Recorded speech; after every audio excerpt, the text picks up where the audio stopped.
Hello అండి. అందరూ ఎలా ఉన్నారు? ఈరోజు వరమహాలక్ష్మి వ్రతానికి నేను చేసుకున్న ప్రిపరేషన్స్ చూద్దాం రండి.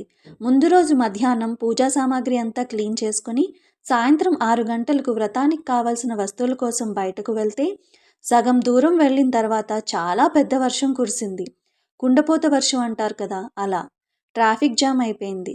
ఎలాగో అలా మొత్తానికి సామాన్లు కొనుక్కొని ఇంటికి 10 గంటలకు చేరుకున్నాం. వచ్చిన తర్వాత 1 గంట వరకు మండపం అలంకరణ చేసుకుని అమ్మవారికి చీర కట్టి ఆభరణమును వేశాను. శ్రావణ శుక్రవారం రోజు తెల్లవారుజామునే నిద్రలేచి స్నానపానాదులు పూర్తి చేసుకొని ఇంటి పనులు మొదలుపెట్టాను.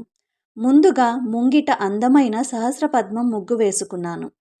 ఇంటిని అంతా పూలతో అలంకరించి మామిడాకులతో గడపకు తోరణాలు కట్టాను. తరువాత వీడియోలో మరికొన్ని ప్రిపరేషన్స్ చూద్దాం రండి.